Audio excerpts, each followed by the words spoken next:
In 2005, filmmaker Peter Jackson decided to remake one of the most iconic movies ever made. This wasn't just another passion project, it was a decade in the making 3-hour epic, with a production that ballooned into one of the most expensive films ever made at the time of its release. So today we're diving into the story behind Peter Jackson's 2005 remake of King Kong, that might be the ultimate version of the classic story.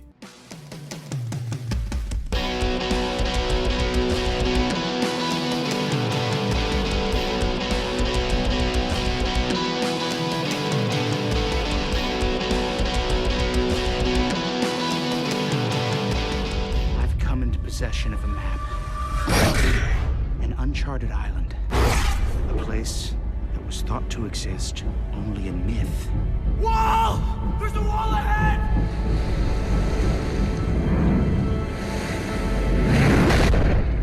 Until now.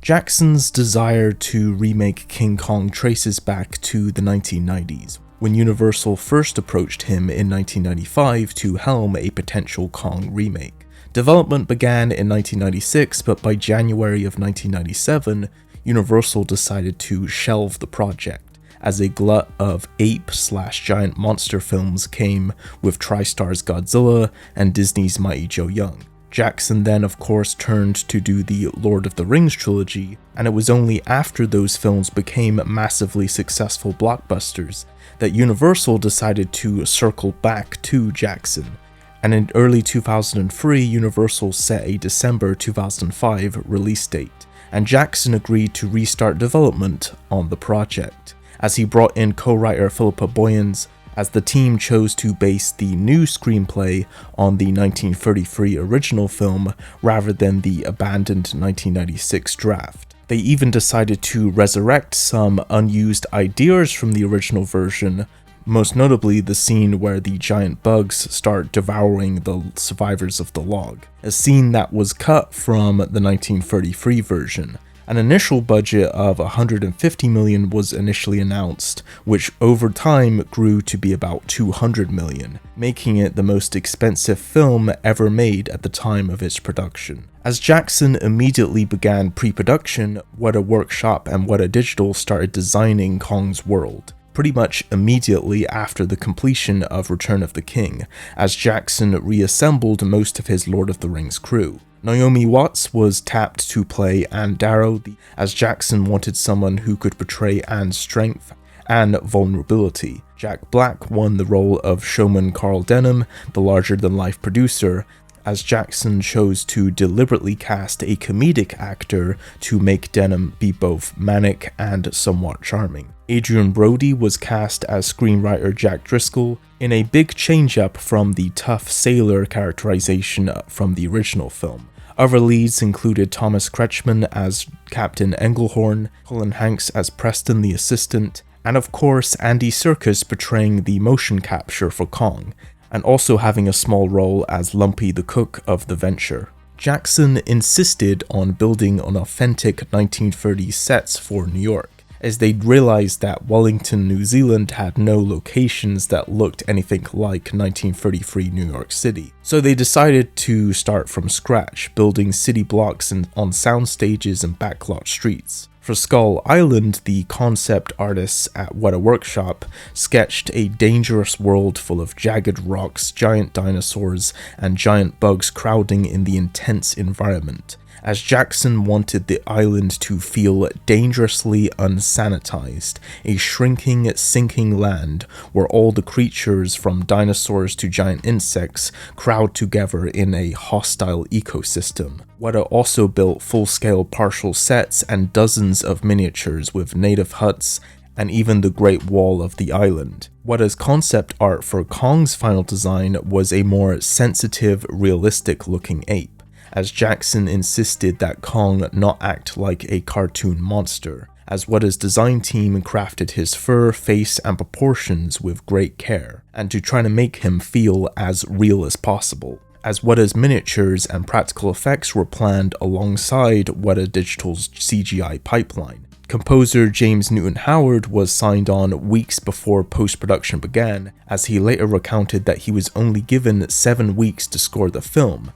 after he was brought on as a replacement for the original composer Howard Shore. And it's kind of a miracle that the soundtrack turned out as good as it did, considering how little time he had to work on it. Filming for the movie ultimately took place from September 2004 to March of 2005, mostly in New Zealand. The shoot was a marathon, as Jackson later said that he literally finished approving final shots for the film about 10 minutes before we got on an airplane to go to the New York premiere. The on-set schedule was quite grueling, as the jungle sequences were filmed using massive stage sets and outdoor boneyard locations. Jackson himself even lost a significant amount of weight during filming and admitted to feeling absolutely shattered after the production wrapped. And then in post-production, Weta would ultimately handle the massive VFX workload, with Christian Rivers, visual effects supervisor, led the creation of Kong and the various Skull Island creatures, as motion capture was used for the first time at this scale. Weta's animators blended Circus's performance with the detailed guerrilla reference footage, with over 400 shots of Kong interacting with actors and environments in the film. The final cut of the movie ultimately run about 187 minutes. Though Jackson had shot even more, several completed scenes like a swamp creature attack were dropped for pacing, though a lot of the scenes were eventually put back into the film for the extended cut on home video, which Jackson later said he considers to be the definitive version of the film.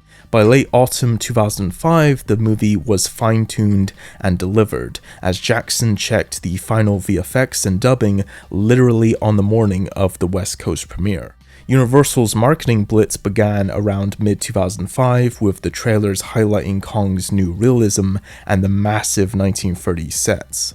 And the marketing even included a highly successful tie-in video game, children's novel adaptations, and of course later the Universal Studios theme park ride. The film then had its wide US release on December 14, 2005. Where the studio predicted a $75 million opening weekend. But the film ultimately debuted with an impressive $66 million in just 5 days, as the film shot to #1 during the Christmas weekend. And it held strong by January of 2006, as it grossed over 218 domestically, and would end up with a worldwide total of $556 million. Critics and audiences largely praised Jackson's Kong, as it went on to win 3 Oscars, including Best Visual Effects, Sound Mixing, and Editing, and is now hailed as a visual effects milestone for its time. Critics lauded its fidelity to the original film and Circus's convincing emotive ape performance,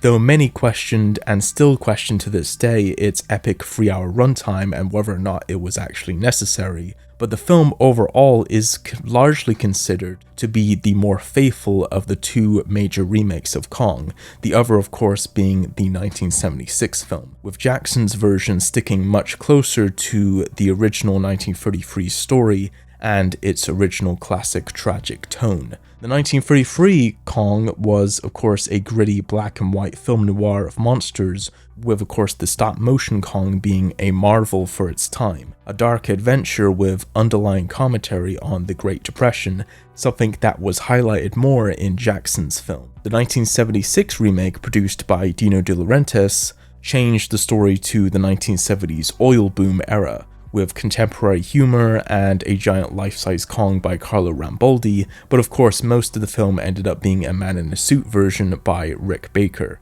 In contrast, Jackson's 2005 version in many ways bridges certain ideas from both of the past versions of Kong. It mostly of course pays homage to the original's pathos and horror, while embracing of course modern spectacle and visual effect techniques.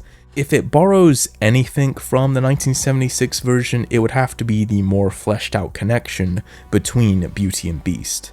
And overall, Peter Jackson's Kong stands as a landmark in digital filmmaking and blockbuster storytelling, as culturally it demonstrated the potential of motion capture, with Kong's nuanced expressions showing audiences that CGI monsters could carry real emotion if executed well.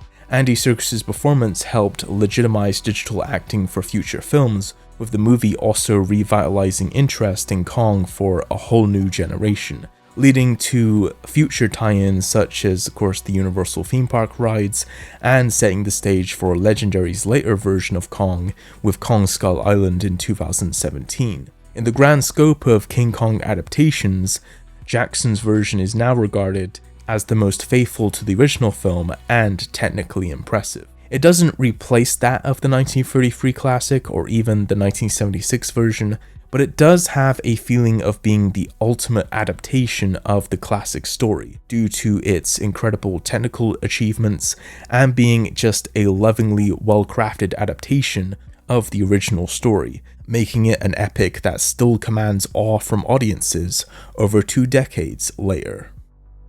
Thanks for watching, be sure to subscribe for more videos. Until next time, be sure to consume as much entertainment as humanly possible, and I'll see you in the next video.